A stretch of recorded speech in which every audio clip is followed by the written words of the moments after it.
Okay, let's begin maximum power transfer theorem. तो इसमें देखिए, इसमें क्या है कि इसमें एक सोर्स कंसीडर किया है। इस सोर्स का कुछ ना कुछ क्या है, इम्पीडेंस है, और ये क्या है, लोड इम्पीडेंस है। तो मैक्सिमम पावर ट्रांसफ़र थ्योरम ये कहती है कि सोर्स से लोड तक मैक्सिमम पावर तभी ट्रांसफ़र होगी जब ये कंडीशन सेटिस्फाई होगी। तो Zg क्या है, सोर्स का इम्पीडेंस है। ZL क्या है, लोड का इम्पीडेंस है। अच्छा, आप यहाँ पे ऑब्ज़र्व करिए, दोनों में कैसा रिलेशन है, कॉन्जुगेट रिलेशन है। अच्छा, इसके नीचे मैंने एक स्टेप और लिया है। अच्छा देखिए, दोनों तरफ का यदि मैंने कॉन्जुगेट दोबारा ले लिया तो इसका कॉन्जुगेट फिर से लिया तो ये क्या हो जाएगा, ZL, और Zg का कॉन्जुगेट क्या हो जाएगा, Zg का कॉन्जुगेट क्या हो जाएगा, Zg स्टार हो जाएगा। तो दोनों बात बराबर है। तो what is maximum power transfer theorem? Maximum power can be transferred from source to load if the source impedance will be equals to the conjugate of load impedance. तो ये मैक्सिमम पावर ट्रांसफ़र थ्योरम बोलती है। तो antenna के case में impedance matching को समझने के लिए मैक्सिमम पावर ट्रांसफ़र को समझने के लिए हमें इस थ्योरम की ज़रूरत पड़ती है। चलिए देखते हैं, कुछ एग्जांपल से मैक्सिमम पावर ट्रांसफ़र थ्योरम को समझते हैं। ये सोर्स है, सोर्स का इम्पीडेंस क्या है, JXL है। ये क्या है, लोड है। आप ये चाहते हैं कि सोर्स से मैक्सिमम पावर कहाँ ट्रांसफ़र हो, लोड पर ट्रांसफ़र हो। तो आप क्या लिखेंगे, ZL लिख दिया, is equal to ZG। Source का इम्पीडेंस क्या है, JXL, उसका क्या लेना है, कॉन्जुगेट लेना है। तो J का कॉन्जुगेट क्या हो जाएगा, -JXL। तो आप इसको एनालाइज करिए। तो सोर्स का इम्पीडेंस कैसा है, +JXL है ना। तो +JXL है, मतलब ये सोर्स कैसा है, सोर्स का इम्पीडेंस कैसा है, इंडक्टिव है। तो लोड में देखिए, लोड में क्या आया, -J आया। तो इस चीज़ का मतलब क्या है, जब +J आता है तो इंडक्टिव, जब -J आता है तो वो कैसा हो जाएगा, कैपेसिटिव। यानी सोर्स का इम्पीडेंस इंडक्टिव है तो लोड कैसा होना चाहिए, कैपेसिटिव होना चाहिए, according to maximum power transfer theorem. चलिए आगे और थोड़ा सा समझते हैं इसे। मान लीजिए आपके पास ऐसी कुछ सिचुएशन है, तो आप यहाँ से देख के, इस फिगर को देख के बोलेंगे ये सोर्स है, सोर्स का इम्पीडेंस क्या है, -JXC। तो बिल्कुल ये मैं दावे के साथ कह सकता हूँ कि its impedance is capacitive, source impedance is capacitive. तो ZL कितना आएगा, ZL is equal to ZG का कॉन्जुगेट। तो इसका कॉन्जुगेट क्या आएगा, J का क्या हो जाएगा, -J।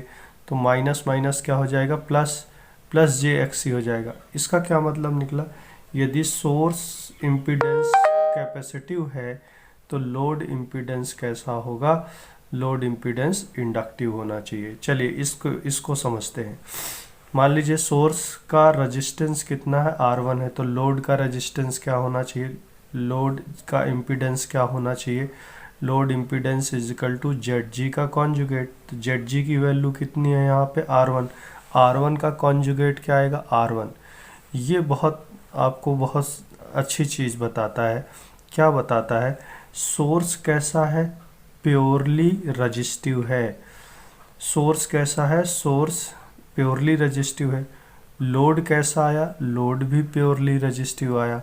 यानी कि ये कह सकते हैं हम कि यहाँ पे सोर्स का रेजिस्टेंस और लोड का रेजिस्टेंस क्या होना चाहिए, आपस में बराबर होना चाहिए।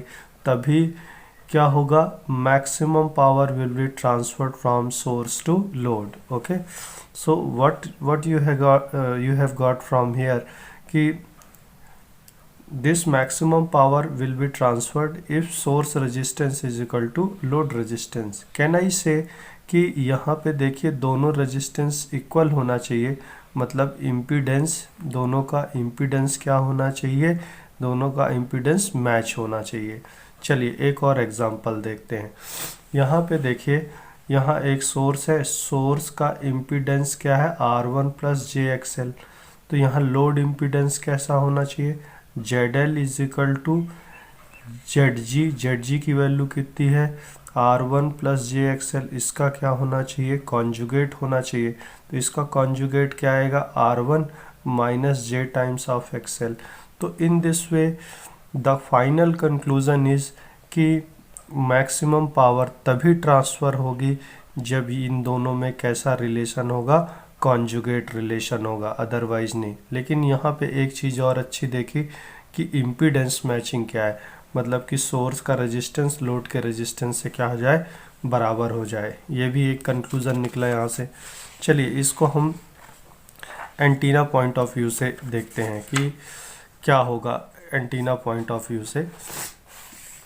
मान लीजिए ये एक ट्रांसमिशन लाइन है, ये एक ट्रांसमिशन लाइन है। This transmission line is connected with source. Transmission line में एक पैरामीटर है होता है, दैट इज Z0 या characteristic impedance of the transmission line. इसका कैरेक्टरिस्टिक इम्पीडेंस कैसा है, 50 ओम है। ट्रांसमिशन लाइन के एंड पर क्या कनेक्ट किया है, डाइपोल कनेक्ट किया है। डाइपोल कैसा स्ट्रक्चर होता है, बैलेंस स्ट्रक्चर होता है। क्या ये लीनियर वायर एंटीना है, बिल्कुल है। डाइपोल किस चीज़ का मॉडिफिकेशन है, ओपन एंडेड ट्रांसमिशन लाइन का मॉडिफाइड वर्जन है। अच्छा वाई डू वी से डाइपोल, ये आर्म एक पोल की तरीके से काम करता है, ये आर्म दूसरे पोल की तरीके से काम करता है। तो how many number of poles are there, 1 and 2। मतलब this structure is nothing but it's a dipole। okay, let's see at A and A dash। यहाँ A और A dash पे क्या होगा, क्या A और A dash point transmission line का load point है, बिल्कुल है। इस लोड पे क्या कनेक्ट किया है हमने, एंटीना कनेक्ट किया है। तो मतलब मैं ये बोल सकता हूँ antenna is acting as a load. Antenna किसकी तरीके से काम कर रहा है, लोड की तरीके से काम कर रहा है। चलिए इसको सर्किट टाइप में बनाते हैं। सोर्स है, बिल्कुल है। इसका इम्पीडेंस कितना, 50 है। एंटीना का इम्पीडेंस मैंने क्या मान लिया, ZL मान लिया, ठीक है। तो दोनों में कैसा होना चाहिए, मैक्सिमम पावर ट्रांसफ़र करना है सोर्स से कहाँ पर, लोड की तरफ। तो ये दोनों इम्पीडेंस क्या होना चाहिए, बराबर होना चाहिए, या कि इन दोनों में कैसा रिलेशन होना चाहिए, कॉन्जुगेट। तो ZL इज इक्वल टू 50 का कॉन्जुगेट, तो क्या आएगा, 50 ओम आ जाएगा। अच्छा मान लीजिए बट इस केस में मैक्सिमम पावर ट्रांसफ़र हो जाएगी। लेकिन ये जो डाइपोल है, ये डाइपोल की क्या मैं इनपुट पे खड़ा हूँ, पहली बात। क्या ट्रांसमिशन लाइन के लोड पे खड़ा हूँ, क्या दोनों बात बराबर है, जी हाँ बराबर है। कैसे, यदि मैं A डैश पॉइंट पे खड़ा हूँ तो क्या मैं ट्रांसमिशन लाइन के लोड पे खड़ा हूँ, बिल्कुल खड़ा हूँ। यदि मैं A और A डैश पॉइंट पे खड़ा हूँ तो क्या मैं इस डाइपोल एंटीना के इनपुट पे खड़ा हूँ, दोनों बात ही क्या है, बराबर है। तो यहाँ पे इनपुट पे जो भी इम्पीडेंस होगा डाइपोल एंटीना का, उससे हम बोलते हैं इनपुट इम्पीडेंस। तो अभी इनपुट इम्पीडेंस का लेक्चर मैं बाद में बनाऊंगा, उसमें और भी समझेंगे। तो प्रैक्टिकली डाइपोल का जो इनपुट इम्पीडेंस होता है वो 73 ओम होता है। तो यानी यहाँ पे कितना ओम होगा, 73 ओम।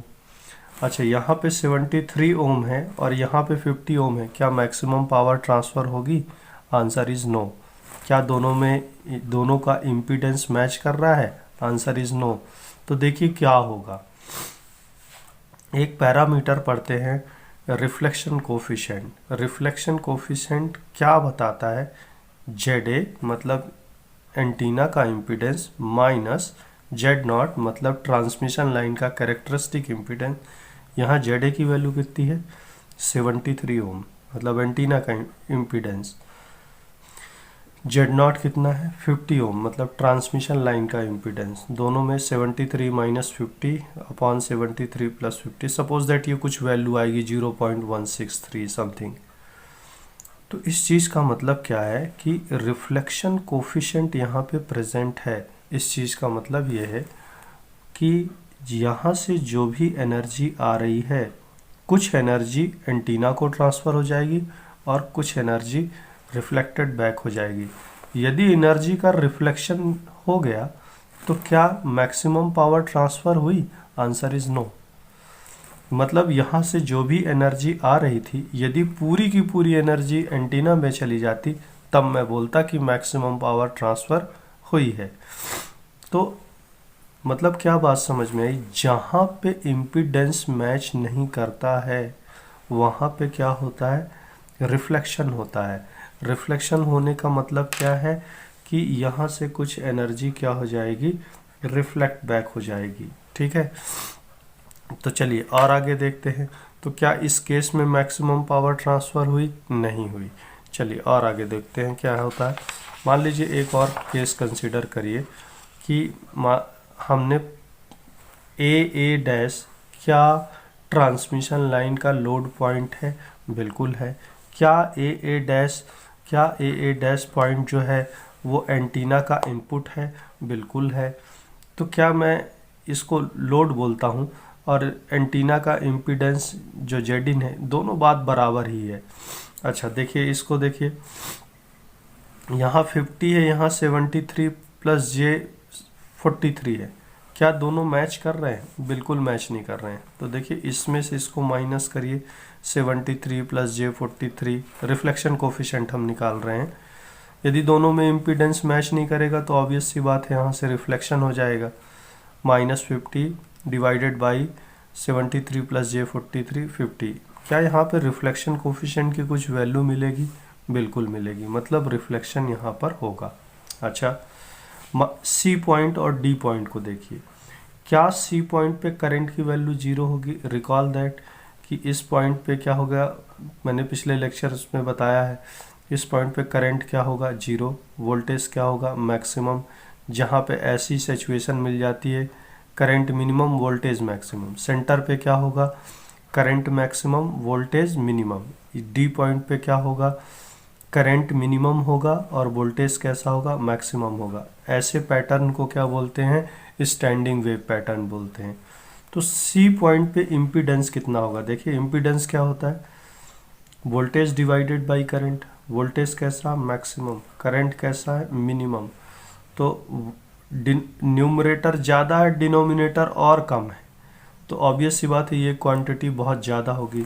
मतलब इम्पीडेंस जेड, जो जेड इम्पीडेंस है, सी और डी पे बहुत ज़्यादा मिलेगा, आइडियली इनफाइनाइट मिलेगा। यदि इस ट्रांसमिशन लाइन को मैं सी पॉइंट से कनेक्ट कर दूं, यदि सी पॉइंट से फीड करूं इस एंटीना को, तो क्या होगा? देखते हैं क्या होगा। गामा एल इजिकल टू क्या लिखेंगे? Z A minus Z not upon Z A plus Z not. इस पॉइंट पर और इस पॉइंट पर जेड ए की वैल्यू कितनी है? इन्फिनिटी है। तो इसको सॉल्व करते हैं। 1 माइनस जेड ए कॉमन ले लिया, Z not over Z A, 1 plus Z not over Z A, और जेड ए की वैल्यू इन्फिनिटी पुट कर दिया तो रिफ्लेक्शन कोफिशिएंट की वैल्यू क्या आ गई? 1 आ गई। पहली बात तो ये सोचिए, इस पॉइंट पे यदि मैं फीड करूँगा तो 50 और सी पे इम्पीडेंस कितना? इन्फिनिटी। 50 और इन्फिनिटी मैच कर रहे हैं क्या? नहीं, बिल्कुल इम्पीडेंस मैचिंग नहीं है। दूसरी बात, ये जो फॉर्मूला है ये आपको क्या बोल रहा है? गामा एल इजिकल टू 1, मतलब रिफ्लेक्शन कोफिशिएंट की वैल्यू क्या हो गई? 1। तो पूरी की पूरी एनर्जी क्या हो जाएगी? रिफ्लेक्ट बैक हो जाएगी। अच्छा, दो केसेस देखिए, ये वाला और ये वाला। यहाँ से तो कुछ तो एनर्जी एंटीना को ट्रांसफ़र होगी, लेकिन इस केस में एनर्जी बिल्कुल भी ट्रांसफ़र नहीं होगी। मतलब क्या बात समझ में आई कि जहाँ पे इम्पीडेंस थोड़ा सा कम है, हमें एंटीना को वहीं से फीड करना चाहिए। तो आगे चल के देखेंगे, in next lecture we will see the feeding technique of dipole antenna, but remember that at from point C and from point D we can't feed this antenna because at point C and at point D the impedance of dipole antenna is very large and the impedance of the transmission line is 50 ohm, and in this case if we feed from C and D, then there is no impedance matching, there is no maximum power transfer from source to load. So I think hopefully ये maximum power transfer theorem समझ में आया होगा. In next lecture we will see the feeding mechanism of the dipole antenna. Thank you very much.